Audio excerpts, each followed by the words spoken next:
नमस्कार बच्चों, आज हम जेएसपेन यूट्यूब चैनल में आप सभी का स्वागत है।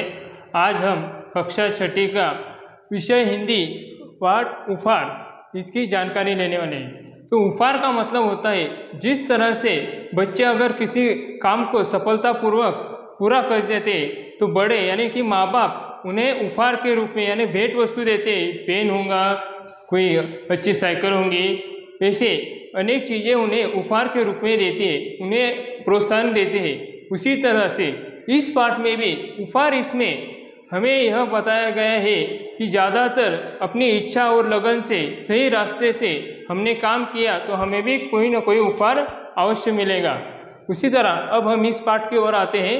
तो उपहार इस पाठ में हमें क्या बताया गया है कि एक गाँव में ऋत्विक नाम का एक लड़का रहता था। ऋत्विक नाम का वह लड़का बहुत गरीब था। गरीब होने के कारण उसके पास कुछ ज़्यादा पैसे नहीं थे, पर फिर भी वह बहुत ईमानदार था। तो इसी तरह से एक बार क्या हुआ दोस्तों, तो ऋत्विक के जिस गांव में वह रहता था उसके पास ही में उस गांव में पुस्तक मेला लगा हुआ था। ऋत्विक को पुस्तक पढ़ना बहुत अच्छा लगता था। तो ऋत्विक ने क्या कहा, अपनी माँ के पास गया और अपनी माँ से कहा, माँ मैं भी पुस्तक मेला देखने जाना चाहता हूँ।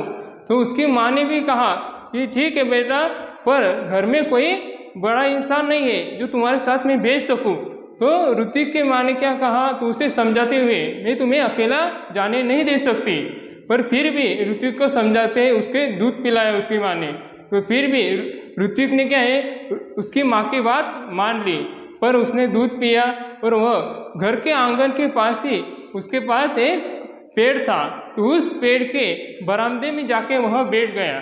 तो बरामदे में जाके बैठने के बाद तो वो क्या है, सोचने लगा कि मेरे सब दोस्तों पुस्तक मेला देखने जाते हैं, काश मैं भी उस पुस्तक मेला देखने के लिए माँ ने अगर मुझे भेजा होता तो मैं भी बहुत खुश होता।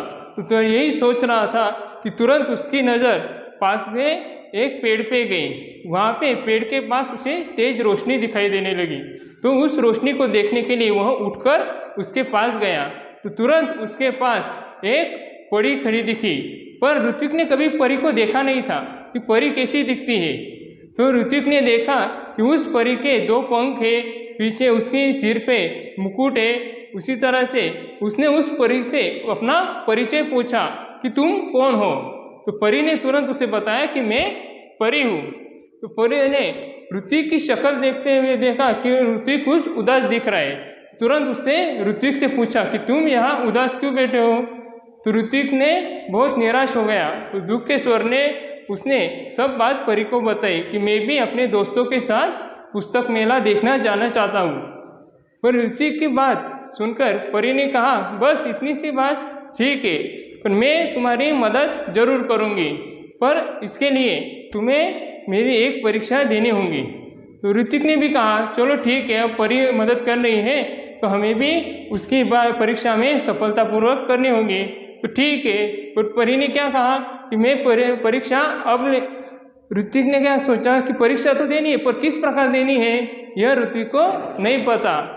तो परी से पूछा कि कौन सी परीक्षा, पर परी ने बताया अगर बता दिया तो परीक्षा कैसी, ऋत्विक को किस प्रकार परीक्षा लेगी परी ये कुछ भी नहीं पता था। फिर भी उसने परीक्षा देने के लिए तैयार था, जो भी परीक्षा होगी मैं देने के लिए तैयार हूँ। उसी तरह से ठीक है, इतना कह के वह ऋत्विक घर चला गया। फिर तुरंत थोड़ी देर बाद वह सामने रास्ते से जाने लगा। तो रास्ते पर जाते हुए उसे तुरंत एक पोटली गिरी हुई दिखाई दी ऋत्विक को। तो रास्ते से जाते हुए ऋत्विक को पोटली मिली।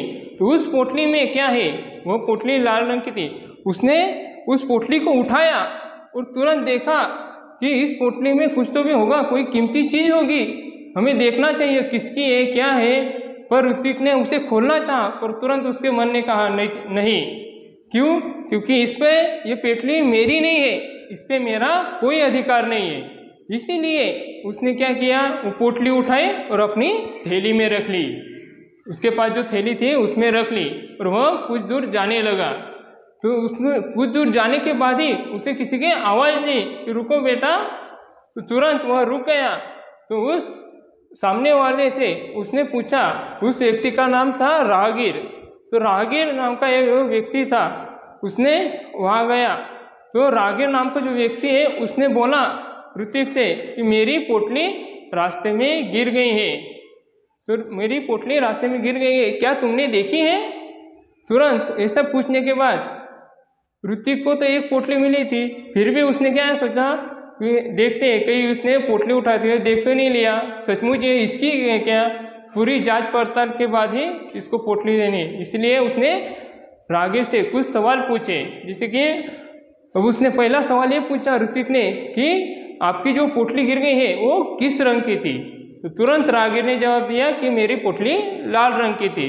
लाल रंग की तो थी, पर वो कैसी थी, उसमें और कोई निशानी बताओ।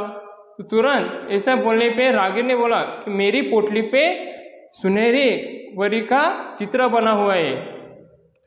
तुरंत उसने राहगीर ने क्या सोचा, ठीक है, उसने अपने थैली से वो पोटली निकाली और उसमें वो चित्र जांचने लगा कि सचमुच इस थैली में सुनहरे पंखों वाली परी का चित्र तो नहीं बना है। तो तुरंत उसने देखा कि हाँ बराबर है, यानी कि उसने उस पोटली पे सुनहरे रंग का चित्र बना हुआ था। तो उस ऋत्विक ने उस राहगीर को उसकी पोटली लौटा दी और तुरंत वह आगे चला गया। तो तथा दूसरे दिन वो फिर से उसी पेड़ के पास पहुंचा जहाँ पे परी थी।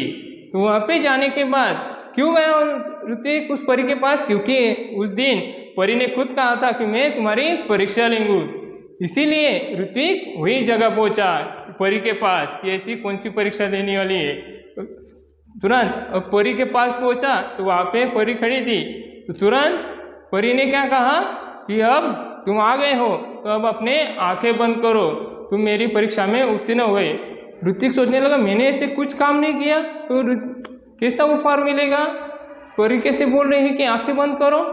फिर भी ऋत्विक ने क्या कहा, ठीक है मैं अपनी आंखें बंद करता हूँ। तो तुरंत अपने हाथ आगे करो। तुरंत परी ने अपने जादू से उसे एक पोटली उसके हाथ में रखी, ये तुम्हारी परीक्षा का इनाम। तो ऋत्विक सोचने लगा कि मैंने कोई परीक्षा दी नहीं, कुछ काम करने को नहीं कहा परी ने, फिर भी मुझे उपहार मिल रहा है। तो तुरंत उसने आंखें खोली और तुरंत उसके हाथों में जो पोटली थी, तो तुरंत उसने सोचा यह तो वही पोटली है जो उसने राहगीर को दी थी।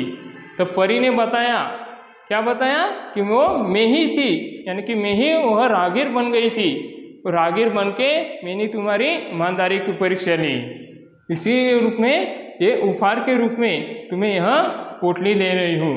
तो उसी तरह से अब वो पोटली मिलने के बाद ऋत्विक ने तुरंत उस पोटली को खोलना नहीं चाहा। तो उसने क्या किया, तो सबसे पहले उस पोटली को उसने सबसे पहले घर गया। घर जाने के बाद उसने वो पोटली सीधे माँ के हाथ में रख दी। उसकी कोई जिज्ञासा नहीं थी, जो भी उपहार मिला है वो मैं अपनी माँ को दूंगा। कुछ में उसे हीरे होंगे, कुछ खाने की चीज़ होंगी, किताबें होंगी, उसे कुछ नहीं पता था कि उस पोटली में क्या है। पर उसने सीधा जाके घर जाके वो पोटली माँ के हाथ में रख दी। तो तुरंत उसके माँ ने उसे पोटली को देखा तो तुरंत पूछा कि ये क्या है बेटा? तो ऋत्विक ने बताया, सारा वृत्तांत माँ को बताया कि किस तरह वो उदास बैठा था, उसे परी से मुलाकात हुई, परी ने उसकी ईमानदारी की परीक्षा ली और उसे उपहार के रूप में वह पोटली दी। तुरंत उसकी माँ ने भी उस पोटली को खोला। खोलने के बाद क्या देखा कि उसमें से कुछ किताबें बाहर निकली। तो उस किताबें बाहर निकली, तो किताबें बाहर निकलने के बाद उसने तुरंत वहाँ से और किताबें और पोटली में से एक किताब निकाली, रखी, दूसरी निकाली, तीसरी, किताबें निकालते रहा। पर क्या है, पोटली में से अनेकों किताबें, ढेरों किताबें निकली। पर उसी तरह से उस किताब में ज़्यादातर देखते हैं कि हमने शुरुआत में ही देखा ऋत्विक को किताबें बहुत पसंद थी। उसी तरह से उसने उस सारी किताबों को इकट्ठा किया और अपने घर में रख दिया।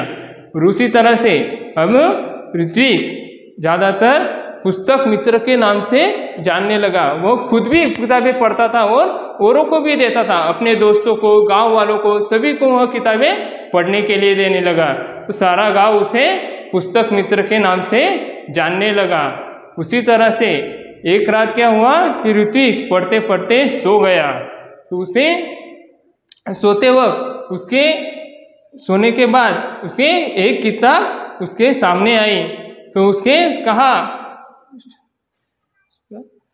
JSPN यूट्यूब चैनल में आपने, अगर आपको यह वीडियो अच्छा लगा हो तो इसे लाइक कीजिए, सब्सक्राइब कीजिए और बेल आइकन को दबाइए।